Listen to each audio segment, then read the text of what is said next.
Hello, everybody, and welcome back to my continuation of my book reading of The Invisible Man. Chapter 7. The Stranger Shows His Face.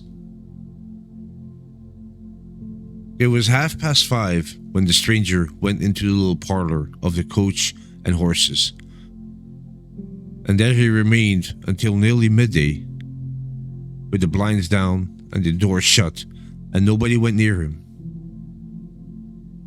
At that time, he could have eaten anything. 3 times, he rang his bell.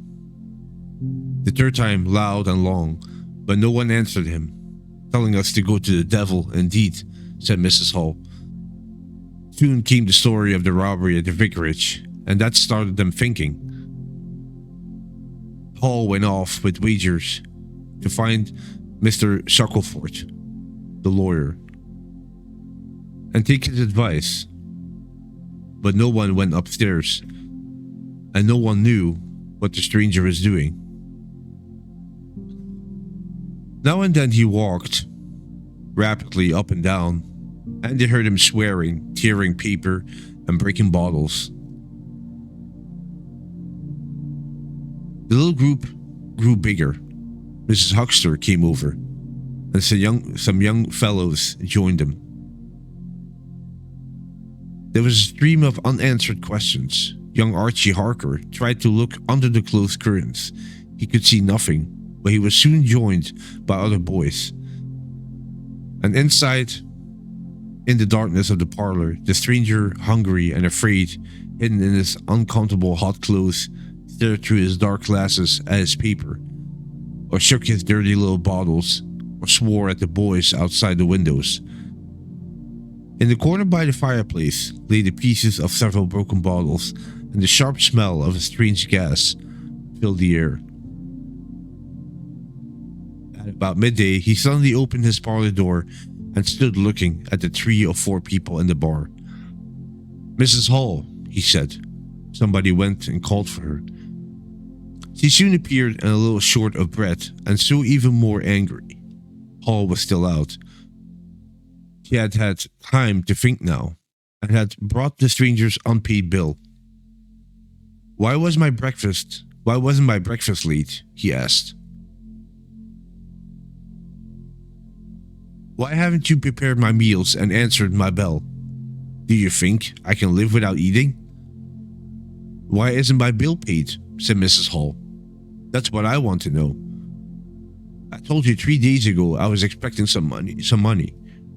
I told you 3 days ago I wasn't going to wait. You can't complain if your breakfast waits a bit when my bill's been waiting for 5 days, can you?" The stranger swore in answer. "And I thank you, sir, if you keep your swearing to yourself, sir," said Mrs. Hall. "Look here, my good woman," he began. "Don't call me your good woman," said Mrs. Hall. "I told you your money hasn't come. My money hasn't come. Money, indeed, Mrs. Hall. Still in my pocket. You told me 3 days ago that you hadn't anything but £1 worth of silver on you. Well, I found some more." "Where did you find that?" said Mrs. Hall. He stamped his foot. "What do you mean?" he said. "I mean, where did you find it?" said Mrs. Hall. "And before I take any money, or get any breakfast, or do any such things, you must tell me 1 or 2 things that I don't understand, and that nobody understands, and that everybody is very anxious to understand. I want to know what you have been doing to my chair upstairs, and I want to know why you went out of your bedroom and how you got in again. Those who stay here come in by the doors. That's the rule of this house, and you didn't do that. And what I want to know is, how did you come in? And I want to know..." Suddenly the stranger raised his gloved hands, stamped his feet, and said stop, so loudly that he silenced her at once. "You do not understand," he said, "who I am and what I am. I'll show you. By heaven, I'll show you."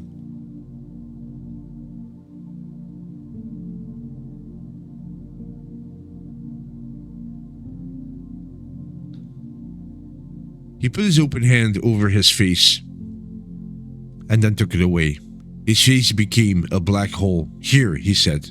He stepped forward and handed Mrs. Hall something which she, staring at his face, took without thinking. Then, when she saw what it was, she screamed loudly and dropped it. The nose. It was the stranger's nose, pink and shining, rolled on the floor. Then he removed his glasses and everybody in the bar breathed deeply. He took off his hat and tore at his beard and bandages. It was worse than anything they had ever seen. Mrs. Hall, open-mouthed with terror, ran to the door of the house.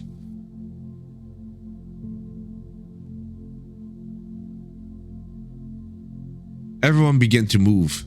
They had expected burns, wounds, something ugly, but they saw nothing. The bandages and false hair flew across the passage into the bar. Everyone fell over everyone else down the steps, for the man who stood there shouting was a man up to the shoulders, and then nothing. People down the village heard shouts and saw the people rushing out of the inn. They saw Mrs. Hall fall down and Mr. Humphrey jump so as not to fall over her, and then they heard the frightful cries of Millie, who, running quickly from the kitchen at the noise, had come on the headless stranger from behind. Then her cries stopped suddenly. Everyone in the village street, old and young, about 40 or more of them, collected in a crowd around the inn door. What was he doing? Ran at them with a knife? I heard a girl. No head, I tell you. Nonsense. Took off his bandages. Everyone spoke at once. Suddenly, Mr. Hall appeared, very red and determined. Then Mr. Bobby Jaffers, the village policeman, and then the serious Mr. Wadgers. Mr. Hall marched up the steps, walked straight to the door of the parlor, and found it open. Policeman, he said, do your duty. Jaffers marched in, Hall next, Wadgers last. They saw the headless figure facing them, with a half-eaten piece of bread in one gloved hand and a piece of cheese in the other. That's him, said Hall. What the devil's this? Came in an angry voice from above the collar of the strange figure. Well, mister, said Jaffers, I've got to arrest you, head or no head. Keep off, said the stranger, jumping back. He took off his glove and would have struck Jaffers in the face. In another moment, Jaffers had seized him by the handles first and caught his invisible throat. He got a hard kick that made him shout with pain, but he kept his hold. A chair stood in the way and fell with a crash as they came down together.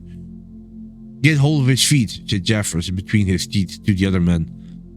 When he tried to obey this order, Mr. Hall received a great kick in the chest that finished him for a time, and Wadgers, seeing that the headless stranger had rolled over and got on top of Jaffers, went backwards towards the door, and so fell against Mr. Huckster and other men coming to help the policeman. 4 bottles fell and broke on the floor, filling the room with a powerful smell. I give in, said the stranger, though he had thrown Jaffers down, and in other moments he stood up, shaking breathless. A strange thing he looked, without head or hands. His voice seemed to come out of nothing. Jaffers also got up. The stranger ran his arm down his coat, and the buttons to which his empty sleeve pointed became undone. Then he bent down and seemed to touch his shoes. Why, said Huckster suddenly, that's not a man at all. It's just empty clothes. Look, you can see down his collar and his shirt. I can put my arm. He stretched out his hand. It seemed to meet something in the air, and he pulled it back with a sharp cry of surprise. I wish you'd keep your fingers out of my eye, shouted the voice in anger.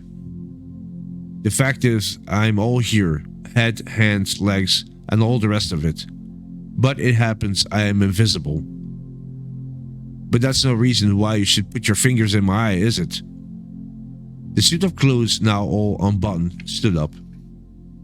Several other men had come into the room so that it was crowded. Invisible, huh? Said Huckster. Who ever heard of such a... It's strange, perhaps, but it's not a crime.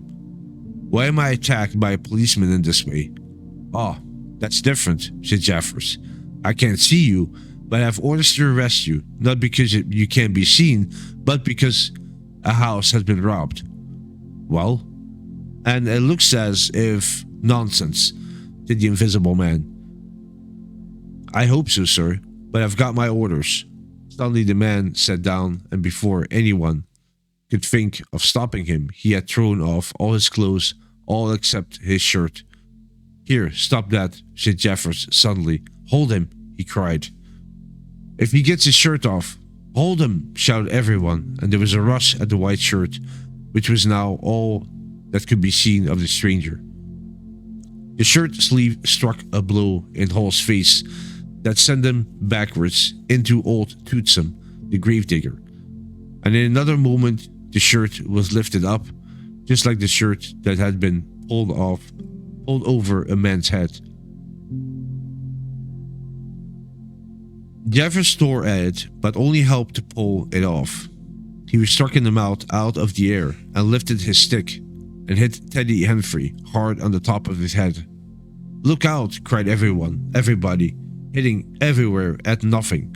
Hold him, shut the door. Don't let him go. I've got something. Here he is. Everybody was being hit at once, falling on one another. Sandy Wadgers opened the door and they fell out. The hitting went on. One man had a tooth broken, another a swollen ear. Jaffer was struck under the jaw. He caught at something hard that stood between him and Huckster. Then the whole mass of struggling, exciting men fell out in the crowded hall. The battle moved quickly to the house door.